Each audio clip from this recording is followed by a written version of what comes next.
بسم اللہ الرحمن الرحیم۔ حضرت موسیٰ علیہ السلام کا واقعہ۔ حضرت موسیٰ علیہ السلام اللہ تعالیٰ کے بہت بڑے رسول گزرے ہیں۔ آپ پر توریت شریف نازل ہوئی۔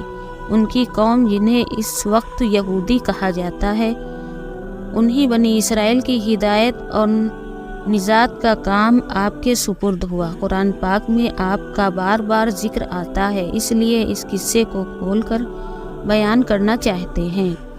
حضرت ابراہیم علیہ السلام کا قصہ تو آپ پہلے ہی سن چکے ہیں۔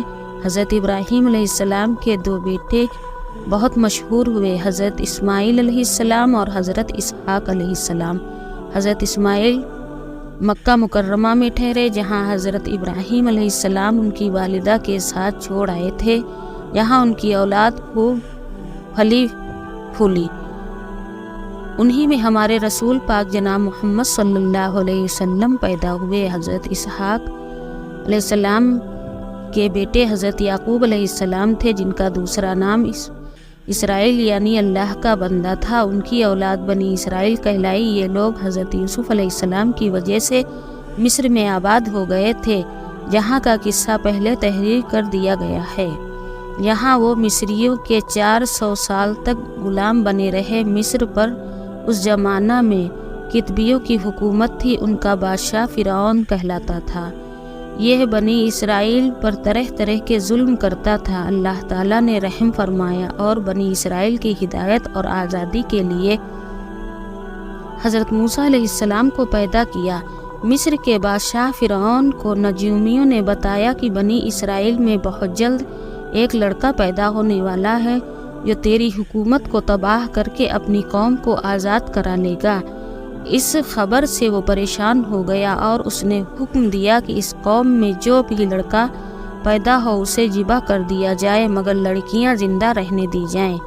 جس سال حضرت موسیٰ علیہ السلام پیدا ہوئے، ان کی والدہ کو اس بات کا ہر وقت کھٹکا لگا رہتا تھا کہ کوئی دایا بادشاہ کو اس بات کی خبر نہ دے دے، مگر اللہ نے ان کو تسلی دی کہ تم فکر نہ کرو۔ جب بھید کھل جانے کا خطرہ زیادہ ہو گیا تو انہوں نے اللہ کے حکم سے انہیں ایک صندوق میں بند کر کے دریا میں ڈال دیا۔ دریا کے دوسری طرف فرعون کے گھر والے تھے۔ انہوں نے صندوق کو جو بہتے دیکھا تو اٹھا کر گھر لے گئے۔ انہیں خبر نہ تھی کہ آگے چل کر یہی لڑکا ان کے رنج کا سبب ہوگا۔ فرعون کی بیوی نے کہا، اسے قتل نہ کرو، یہ تو ہم سب کی آنکھوں کی ٹھنڈک ہے، ہمارے کام آئے گا اور اسے اپنا بیٹا بنائیں گے۔ اب اس کے دودھ پلانے کی فکر ہوئی۔ وہ کسی عورت کا دودھ نہیں پیتے تھے۔ ان کی بہن جو اس صندوق کے پیچھے لگی ہوئی تھی سب کچھ دیکھ رہی تھی۔ انہوں نے کہا کہ میں ایک انا کا پتہ دیتی ہوں جو ان کو پالس لے گی اور اچھی طرح دیکھ بھال کر لے گی، اور انہوں نے حضرت موسیٰ علیہ السلام کی ماں کا پتہ بتایا۔ اس طرح موسیٰ علیہ السلام اپنی ماں کے پاس پہنچ گئے۔ اللہ تعالیٰ حضرت موسیٰ علیہ السلام کو اپنی قوم کے دشمن فرعون کے گھر میں پرورش پاتے رہے، یہاں تک کہ جوان ہو گئے۔ ایک روز کا قصہ ہے کہ وہ صبح سویرے شہر میں آئے۔ اس وقت سب کے سب آرام سے سو رہے تھے۔ انہوں نے اپنی قوم کے ایک آدمی کو دیکھا جسے کسی مار رہا تھا، کیونکہ وہ اس کے بغیر میں کون لینا چاہتا تھا اور وہ انکار کر رہا تھا۔ حضرت موسیٰ علیہ السلام نے اپنی قوم کی ذلت برداشت نہ ہو سکی، ان کی مدد کے لیے مجبور ہو گئے۔ انہوں نے اسے گھوسا مارا، اس کی جان نکل گئی۔ اس کا ماننا تھا کہ حکومت میں کھلبلی مچ گئی۔